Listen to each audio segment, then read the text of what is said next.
Jemaat yang dikasihi Tuhan, selamat pagi. Kalau ini udah enak lihatnya karena ada yang pakai masker, ada yang sudah lepas. Senyumnya terlihat. Ya. Selamat pagi Ibu Bapak, selamat hari Minggu. Walaupun firman Tuhan hari ini ada pedang, apalagi itu? Ada darah, ada murka. Saya waktu persiapan kejam banget firman Tuhan hari ini. Kayak nggak ada sisi positif. Semua tentang yang bersifat negatif, hukuman, murka. Tapi apa benar firman yang sebagian besar menceritakan tentang yang negatif-negatif, nggak ada sisi positifnya. Mari kita lihat bersama. Yesaya 34 ayat 1 sampai 8 dikatakan, sebab Tuhan mendatangkan hari pembalasan dan tahun pengganjaran karena perkara Sion. Nah, ini yang kita mau lihat sisi positifnya di terakhir di bacaan ini. Penjelasannya di terakhir. Yang sekarang yang negatif-negatif dulu. Pertanyaan bagi kita. Mengapa Allah murka kepada Edom? Nah, Ibu Bapak, kita tahu Edom. Kalau kita garis tarik ke belakang di kitab Kejadian, Edom itu identik dengan Esau. Bapak tahu Esau? Esau itu kakaknya Yakub. Esau dan Yakub bapaknya siapa? Ishak. Abraham, Ishak dan Yakub. Esau anak yang tertua. Menurut tradisi Yahudi, setiap anak tertua dia akan mendapat hak waris. Suku bangsa di Indonesia juga banyak yang melakukan itu. Lalu cuma gara-gara Brenebon. Coba Bapak Ibu baca di Alkitab. Kacang merah. Dia pakai kaki babi. Esau dalam perjalanan pulang, dia cium bau Brenebon dengan kaki babi yang enak. Lapar. Ibu Bapak, kalau orang lapar dia bisa melakukan segala sesuatu. Kalau orang lapar. Oleh sebab itu saya selalu berkata, makanan yang paling enak bukan Brenebon. Makanan yang paling enak adalah makanan pada saat kita lapar. Mau cuma nasi putih sama garam, pakai minyak, makan. Dia orang kaya, dia orang miskin. Kalau dia lapar, dia pasti akan makan itu. Nah, apa yang terjadi? Esau menjual hak kesulungan. Jadi ketika dia sudah jual, dan pada waktu Ishak memberkati Yakub, salah nggak dia? Enggak, kan kau udah jual. Lalu Ishak memberkati Yakub. Dan ketika Ishak memberkati Yakub, ya sebenarnya Bapak Ibu bisa lihat di kitab Kejadian ya. Di kitab Kejadian di situ dijelaskan tentang bagaimana Yakub ya. Yakub diberkati oleh bapaknya. Itu mari kita lihat di kitab Kejadian ya. Baca di kitab Kejadian pasti ada di situ. Saya tidak usah baca di sini, nanti khotbah jadi panjang. Pokoknya di Kejadian, kitab Kejadian bagian-bagian akhir di situ dijelaskan. Yakub diberkati, tiba-tiba dia pulang Ya Esau pulang, aku punya berkat sudah diambil oleh adikku. Lalu dia bilang, Pak, boleh enggak engkau berkati aku lagi? Berkat itu cuma terjadi sekali di dalam hidup manusia. Jadi kalau Allah sudah memberkati ibu bapak, hiduplah di dalam berkat itu. Jangan coba alihkan ke berkat yang lain. Saya sudah beriman kepada Yesus, saya beralih ke iman yang lain. Itu enggak nendang ibu bapak. Enggak enak. Nah, ketika Esau meminta kepada Ishak, Pak, berikan aku berkat. Lalu disitulah Yakub, Ishak memberkati anak tertuanya. Engkau akan menjadi hamba adikmu. Akan terjadi permusuhan yang turun-temurun. Itu yang terjadi, Bapak Ibu. Kalau kita baca di Yeskiel 35 ayat 5, permusuhannya itu akan turun-temurun seperti yang saya katakan di slide ini ya. Edom ini mewakili semua kekuatan yang menentang Allah dan umatnya. Lalu Edom ini mewakili bangsa-bangsa yang tidak takut akan Tuhan. Di Yeskiel 35 ayat 5 dikatakan, permusuhanmu itu akan turun-temurun, enggak akan pernah berhenti. Memang berhenti Arab dengan Israel sampai sekarang? Enggak. Turun-temurun. Lalu dikatakan di Yesaya 63, pakaian Tuhan bernoda merah karena darah orang fasik, dijadikan mereka orang fasik. Padahal kakak beradik dengan Yakub. Karena apa? Karena mereka ya tidak setia kepada Tuhan. Jadi terjadi permusuhan yang sifatnya kekal.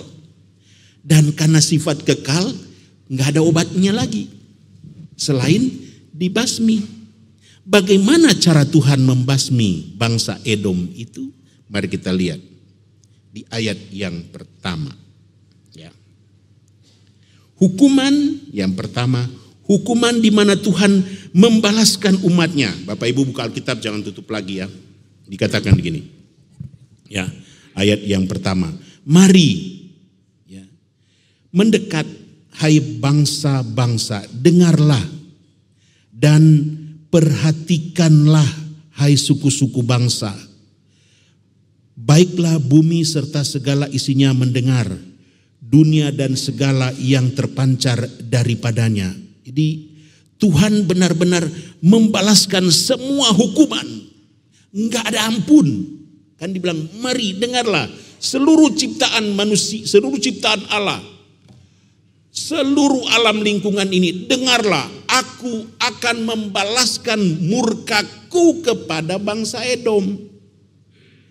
Jadi kayaknya nggak ada kasih lagi di situ, karena memang ya bangsa Edom itu sudah melakukan kejahatan yang luar biasa, menertawakan umat pilihan Allah, ikut berperang untuk menghancurkan bangsa Israel, sehingga Tuhan mengatakan, ayo mari mendekat. Hai bangsa-bangsa, dengar, perhatikan hai suku-suku bangsa. Segala isinya, mari mendengar. Dunia yang segala terpencar daripadanya, mari. Apa yang dikatakan di ayat 2? Tuhan murka. Ini ada cerita soal murka Bapak Ibu. Saya udah cerita. Tapi apa mungkin ada yang belum dengar. Jadi di Manado, ini orang Manado ada tuh. Pada waktu Paskah dari lapangan Tikala, kantor wali kota, menuju ke stadion yang ada di Sario, itu lapangan olahraga.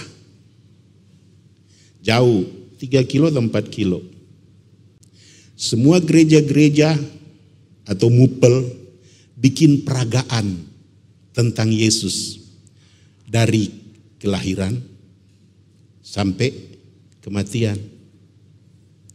Kan kalau laki-laki Manado, kalau dipuji-puji, habis semua yang ada di kantong.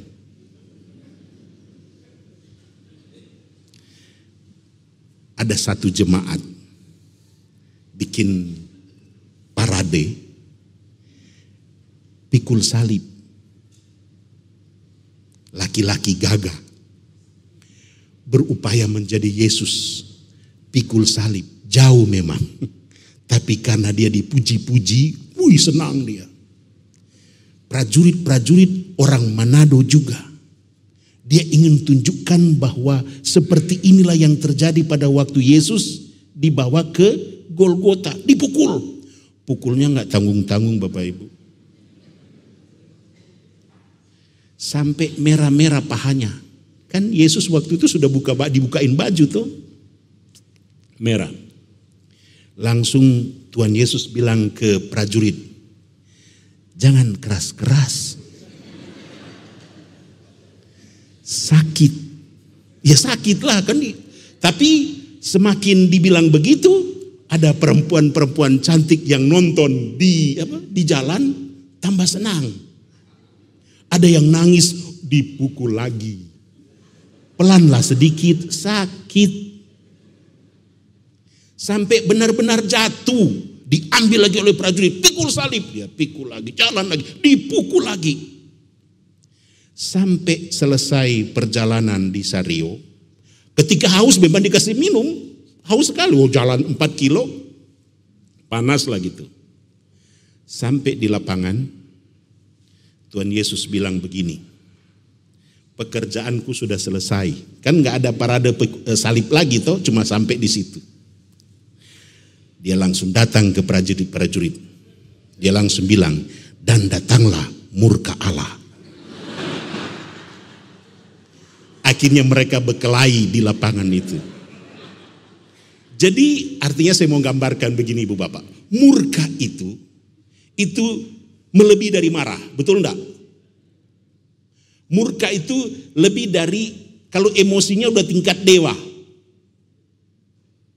Murka itu adalah sesuatu yang melebihi dari kemarahan manusia. Nah, ketika Tuhan mengatakan di ayat yang kedua, sebab Tuhan murka, benar-benar Tuhan marah kepada bangsa Edom. Dan ketika Tuhan marah kepada bangsa Edom, mau menunjukkan kepada umat pada waktu itu, kepada banyak orang begitu, benar-benar dia mau membalaskan, dia mau menghancurkan kehidupan manusia. Kemudian Ibu Bapak, di ayat yang ketiga, dikatakan di ayat yang ketiga, orang-orang yang mati terbunuh akan dilemparkan dan dari bangkai-bangkai mereka akan naik bau busuk dan seterusnya dan seterusnya. Artinya tidak ada lagi penghargaan terhadap manusia karena hukuman itu.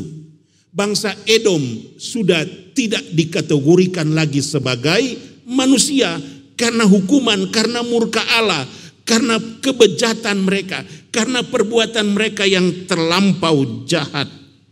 Bahkan kalau kita membaca di ayat yang kelima, segenap tentara langit. Dalam berbagai macam terjemahan, tentara langit itu adalah dewa-dewinya orang Edom. Tentara langit pun tak akan mampu lagi menolong mereka. Karena murka Tuhan, karena marah Tuhan terhadap bangsa Edom. Ya, itu yang mau dikatakan oleh Tuhan kepada bangsa yang melakukan kejahatan. Nah, kalau kita kembali ke ayat yang pertama, ya, Tuhan mengundang dan memperlihatkan dalam bahasa asli Bapak Ibu, ya, karab. Dalam bahasa asli karab. Tuhan mau mengatakan bahwa pedangku, ayat yang ke-56 tadi kan ayat keempat. Ayat yang ke-56 itu sebab pedangku yang di langit sudah mengamuk. Tadi kan dibilang tentara langit, dewa-dewinya orang Edom, gak akan sanggup menolong kamu lagi. Kenapa? Ada pedang yang luar biasa tajamnya itu turun ke dunia, mau menghancurkan mau membantai orang Edom. Itu yang kalau Bapak Ibu baca di ayat 5 dan ayat 6, pedangku yang di langit sudah mengamuk. Memang Tuhan menghukum orang Edom itu nggak ada ampun. Dia nggak berikan lagi sama seperti waktu Tuhan menghancurkan Sodom dan Gomora, tawar menawar dengan Abram. Bagaimana kalau di situ ada 100 orang? Oh, aku tidak akan menghukum mereka. Bagaimana kalau ada 50 orang? Aku juga tidak akan menghukum mereka. Karena ternyata yang tersisa di kota Sodom dan Gomora cuma Lot, 2 anaknya, istrinya masih berpikir tentang hal-hal duniawi. Kalaupun Abraham bilang, bagaimana kalau 4 orang? Oh, aku tidak akan tunggang balikan kota Sodom dan Gomora. Tetapi untuk bangsa Edom enggak ada ampun. Ya, enggak ada ampun. Benar-benar Tuhan mau menghukum mereka. Oleh sebab itu, seperti yang saya katakan tadi, di ayat yang ke-7, ya Bapak Ibu, di ayat yang ke-7, ayat yang ke-8 dikatakan begini. Ya, hari pembalasan ini dikatakan dalam bahasa asli nakam. Ya, kalau kita lihat di ayat 8, ya, hari pembalasan, nakam. Hari pembalasan Tuhan kepada Edom dan bangsa lain. Jadi kata nakam ini adalah kayak balas dendam. Dendam kesumat kalau nakam. Jadi Tuhan benar-benar dendam banget kepada bangsa Edom. Sudah nggak ada lagi celah untuk bangsa Edom mengatakan ampuni kami. Dendamnya itu sudah tingkat dewa. Kalau kita masih ada, aduh, sabar. Ini benar-benar dendam kesumatnya Allah kepada bangsa Edom, nggak lagi bisa ditawar-tawar oleh manusia, oleh perbuatan manusia, hukuman mati. Nakam itulah yang dipakai Yesus pada waktu dia disalib. Nggak ada tawar-menawar lagi. Aku yang harus digantung. Aku yang harus disalib, bukan manusia. Jangan mereka yang menanggung. Biar aku yang melakukan, biar aku yang mengorbankan diriku untuk menebus dosa manusia. Nah, lalu di dalam hal yang kedua, hari pengajaran atau membayar ganti rugi, silum. Membayar ganti rugi. Karena apa yang dibuat oleh Edom kepada Sion, bayarannya mati. Sama seperti yang Yesus buat. Bayaran untuk manusia, Yesus harus mati. Nggak ada tawar-menawar lagi. Kalau Allah sudah melakukan kepada Yesus, kamu harus mati untuk menebus. Saya siap melakukannya. Nggak ada loh manusia di dunia ini yang mau melakukan, mau mengorbankan dirinya untuk orang-orang yang berdosa. Orang mau membela yang benar, tapi membela yang berdosa nggak ada. Yesus lakukan itu. Nah, seperti itulah yang Tuhan Yesus buat untuk ibu bapak dan saya. Akhirnya ibu bapak, dari cara Allah menghancurkan Edom, membalas dan menghukum Edom, apa yang saya bisa pelajari dari bacaan ini? Yang pertama, tidak ada seorang pun yang dapat menyombongkan diri di hadapan Tuhan. Kan Edom begitu hebat, dia merasa bahwa dia jago. Dia merasa bahwa ketika dia bisa menaklukkan bangsa Yehuda, adiknya sendiri, dia hebat. Tapi artinya ketika Tuhan menghukum, hal yang pertama yang bisa kita bawa pulang, tidak ada seorang pun yang dapat menyombongkan diri di hadapan Tuhan. Kita mau pakai apa Bapak Ibu? Untuk menunjukkan hebatnya kita. Kekayaan, jabatan, status sosial, atau apapun yang ibu bapak miliki ketika berhadapan dengan Tuhan, Di hadapan Tuhan kita nggak ada arti apa-apa, Ibu Bapak.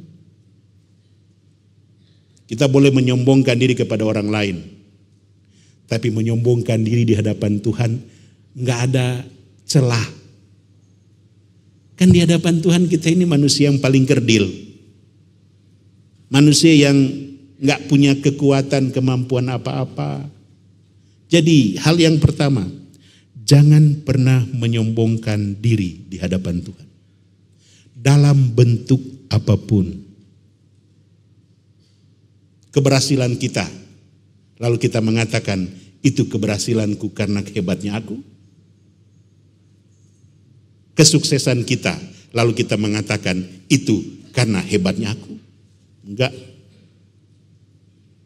Di hadapan Tuhan enggak ada arti semuanya itu. Itu yang pertama.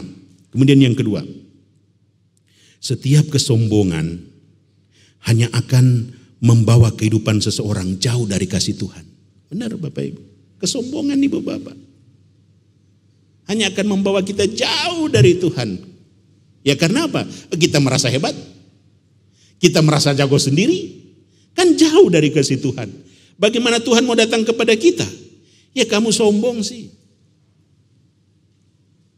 Orang bilang kamu suka makan puji. Maaf bapak-bapak yang bernama Puji, minta maaf ya. Karena kamu suka makan puji. Sehingga yang terjadi jauh dari kasih Tuhan. Hidup yang biasa-biasa aja. Di hadapan Tuhan. Hidup yang sederhana. Di hadapan Tuhan. Hidup yang pasrah di hadapan Tuhan. Hidup yang menyerahkan diri di hadapan Tuhan. Biar Tuhan yang berperkara di dalam hidupmu. Bagaimana Tuhan mau berperkara dalam hidup kita? Kita merasa bahwa kita lebih hebat dari orang lain. Bagaimana Tuhan mau melakukan yang terbaik buat hidup kita? Kita merasa bahwa saya melebihi dari orang-orang yang ada di luar sana. Itu yang mau Tuhan katakan ya. Setiap kesombongan hanya akan membawa kehidupan seseorang jauh dari kasih Tuhan. Dan yang berikut, tidak ada kekuatan apapun yang dapat diandalkan manusia selain kasih Allah. Bapak Ibu setuju? Tidak ada kekuatan apapun yang dapat diandalkan manusia selain kasih Allah. Jadi kalau ibu bapak sudah mengandalkan kemampuanmu, segera bertobat. Segera sadar. Ingat. Nggak ada yang dapat kita andalkan di depan manusia. Banyak orang kalau sudah jatuh cinta, kaulah segalanya dalam hidupku. Dapat masalah sedikit, kita putus aja yuk. Padahal waktu dulu kaulah segalanya dalam hidupku. Engkau telah membuat hidupku menjadi berbunga-bunga. Bunga bang boleh, ini cuma berbunga-bunga. Engkaulah hidupku. Terus orang tuamu, kalau kita mengatakan kaulah hidupku, lalu orang tuamu apa? Orang tuamu yang lahirin kau. Tidak, mereka cuma segera melahirkan, tapi hidupku sebenarnya adalah dia. Baru datang masalahnya, aku udah terlanjur mengatakan itu. Lalu kita mulai berkata, aduh, saya pilih. Terus kalau udah salah pilih, mau dibuang. Memang istri ibu bapak barang loakan. Suami ibu bapak itu orang binatang. Dibuang aja dia. Enggak ibu bapak. Oleh sebab itu, andalkan Tuhan. Kita mengandalkan manusia. Nothing semua. Benar Bapak Ibu. Coba kita andalkan manusia. Ada yang bisa kita andalkan di diri manusia. Oh, dia hebat. Dia kekuatanku. Setelah dia hancur, kita jauh juga dari dia.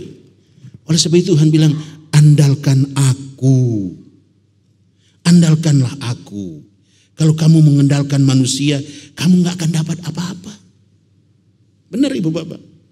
Jadi kalau di antara Bapak Ibu sudah mulai mengandalkan, bosku itu hebat. Dia yang mengangkat saya sampai saya dalam posisi begini. Ingat, Tuhan yang memakai bosmu untuk mengangkatmu, bukan dia. Jadi kalau kita mau bersyukur kepada siapa? Kepada Tuhan. Tuhan yang membawa istrimu, perempuan itu jadi istrimu. Tuhan yang membawa laki-laki itu menjadi suamimu. Berterima kasih kepada Tuhan. Bukan tanpa kau hidupku tak berarti lagi. Selesai semua Ibu Bapak. Tapi katakanlah, Tuhan telah menjadikan engkau sebagai istriku. Karena di dalam dirimu ada kekuatan cinta yang luar biasa yang saya miliki, bukan karena kecantikanmu, tapi karena Tuhan yang lahir di dalam dirimu. Kan langsung so sweet toh? Karena Tuhan. Engkau dikaruniakan dalam hidupku untuk menjadi suamiku. Karena Tuhan sudah mengutusmu merusak hatiku. Menjamah hatiku. Sehingga hatiku terpana dengan keindahan yang ada di dalam dirimu. Dan aku harus akui bahwa itu semua karena Tuhan. Itu yang so sweet. Bukan tanpa kau hidupku tak berarti. Baru jauh sedikit udah cengeng. Baru ada masalah sedikit langsung udah pulangkan aku ke mertuamu. Padahal ibunya sudah mati, bapaknya sudah mati. Pulangkan kemana? Ke panti asuhan? Kan enggak. Jadi biarkanlah semua yang terjadi di dalam hidup kita karena penyertaan Tuhan, karena kasih Tuhan, sehingga saya akan mengatakan rumah tanggaku saat ini karena berkat Tuhan yang luar biasa. Indah hidup ini Ibu Bapak. Lalu Ibu Bapak yang saya kasih di dalam Tuhan, kita baca Roma 12 ayat 19 sampai 21. Kalau misalnya kita menghadapi berbagai macam pergumulan di dalam hidup ini, ya kadangkala kita mengatakan, aku telah dendam kesumat sama engkau, aku udah benci, aku sudah enggak suka lagi sama engkau. Nah kita baca di ayat 19. Saudara-saudaraku yang kekasih, janganlah kamu sendiri menuntut pembalasan. Ya tak? Kalau ada orang yang membuat salah kepada kita, tetapi berilah tempat kepada murka Allah. Sebab ada tertulis, pembalasan itu adalah hakku. Akulah yang akan menuntut pembalasan firman Tuhan. Tetapi jika seterumu lapar, beri dia makan. Jika ia haus, berilah dia minum. Dengan berbuat demikian, kamu menumpukkan bara api di atas kepalanya. Janganlah kamu kalah terhadap kejahatan, tetapi kalahkanlah kejahatan dengan kebaikan. Nah, ini ciri khas orang Kristen. Orang mau bully kita, mau balas. Semakin kita dibully, akan semakin sakit hati kita. Orang mengata-ngatai kita. Kalau orang mengata-ngatai kita, selalu dia akan bisik-bisik kan? Berarti dia di mana? Di belakang. Ibu bapak di mana? Di depan. Masa kita harus ke belakang lagi? Orang yang membuli kita, selalu dia berada di belakang. Dan kita ada di depan. Berarti ibu bapak satu langkah lebih maju dari orang yang membuli kita. Masa kita harus pergi ke belakang dia dan membuli dia lagi? itu urusan Tuhan. Kamu maju terus, jalani terus hidup ini. Orang mau berkata apa tentang hidupmu, jalan. Orang mau hancurkan hidupmu, jalan. Hidupku ada di tangan Tuhan, bukan ada di tangan orang yang membuli kita, bukan ada di tangan orang yang sementara merancangkan sesuatu yang jahat di dalam hidup kita. Enggak. Yang merancangkan hidup kita adalah Tuhan. Oleh sebab itu, harapan satu-satunya kehidupan manusia adalah kepada Tuhan. Jadi sebentar pulang di rumah, kalau ada orang, aduh Pak, saya sakit hati dengan orang itu. Berdoa saja. Kan Tuhan bilang, pembalasan itu adalah hak aku. Demikianlah firman Tuhan. Itu yang dibilangkan, hak pembalasan ada di dalam Tuhan. Sehingga apapun orang yang mau berbuat sesuatu kepadaku, saya akan selalu berkata, Tuhan selalu ada di pihakku. Dan saya akan tetap memberikan jasa-jasa baik kepada orang itu. Dikatakan di kitab Roma, seperti aku meletakkan bara api di atas kepalanya. Artinya dia kepanasan sendiri. Kenapa? Hati kita adem. Hati kita penuh dengan sukacita. Hati kita selalu penuh dengan rasa syukur. Kalau hati kita penuh dengan bara api, terbakar dua-duanya. Tapi kalau hati adem, senang hati kita. Oleh sebab itu, hal yang terakhir di dalam bacaan kita adalah ketekunan bersama dengan Kristus. Ketika Kristus hidup di dalam hidup kita, maka kita akan memiliki hidup berpadanan dengan Kristus. Bukan aku lagi yang hidup, tetapi Kristus yang hidup di dalam aku. Sehingga setiap perbuatan-perbuatan baik yang keluar dari perilaku saya, bukan karena aku, tapi karena Kristus yang hidup di dalamku. Kita akan melihat suami kita, walaupun dia sudah makin tua, makin pemalas. Kalau udah suami, kalau sudah makin tua, begitu. Udah mama aja yang pergi, papa capek. Ya begitu kan, kalau istri itu kalau makin tua itu makin jadi. Pergi ke mall dia bisa jalan pergi ke depan di bulan capek, itu jalan ke mall. Oh dia pergi, bapaknya dah, mama aja yang pergi. Tetapi saya akan mengatakan, dialah segalanya dalam hidupku. Si istri atau si suami sudah melakukan, kadangkala suami sudah mulai melakukan perselingkuhan STT. Selingkuh tipis-tipis.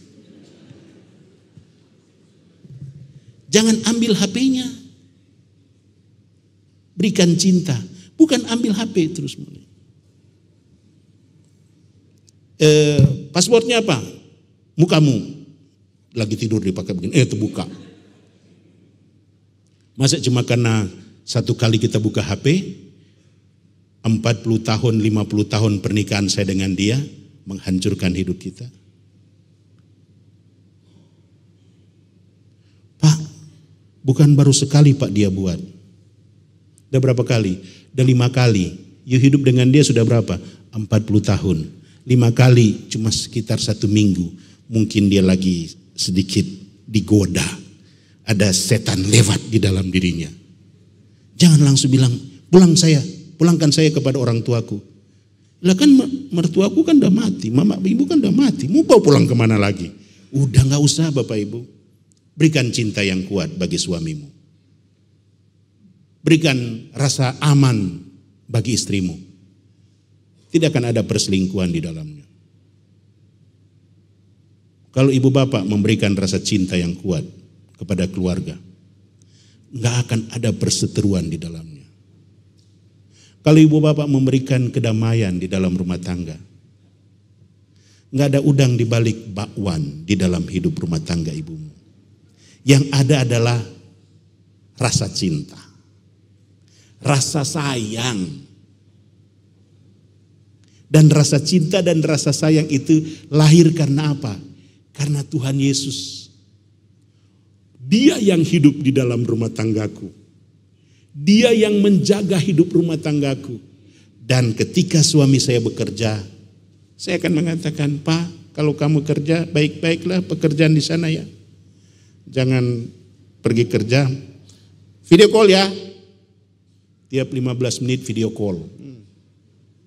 Ada di mana? Ini lagi kerja. Si suami juga pinter. Karena ternyata suaminya itu reserse. Tahu cara mengelabui orang. Lebih pinter dia daripada, suami istri saya pinter. Suaminya jago. Dia dibawa di rumah 1 HP. Di mobil ada 3 yang dia sembunyiin. Terus kita mau buka 3 HP itu, udah gak usah. Berikan cinta, 3 HP itu akan dia buang. Tapi kalau Bapak Ibu berikan rasa curiga, dia akan tambah 4 HP, dia akan tambah 5 HP. Saya mau tanya sama Bapak-Bapak, betul atau betul? Mereka takut ngomong karena katanya ini di gereja. Mereka takut ngomong karena katanya ini dekat dengan istriku. Ya, jadi ibu bapak, saudara-saudara, biarkanlah cinta yang bekerja di dalam hidupmu. Biarkanlah kasih yang selalu ada di dalam hidup ini. Esau dan Yakub kehilangan cinta. Akhirnya yang ada adalah permusuhan yang tidak pernah berakhir. Kalau mereka pada waktu itu baik-baik saja, mungkin tidak terjadi dendam kesumat seperti ini. Kalau suami istri baik-baik saja di dalam hidup rumah tangga, tidak ada rasa curiga satu dengan yang lain. Yang ada adalah rasa sayang, rasa cinta, rasa memiliki yang indah terhadap rumah tangga ini. Tuhan Yesus memberkati ibu bapak. Mana senyumnya? Amin.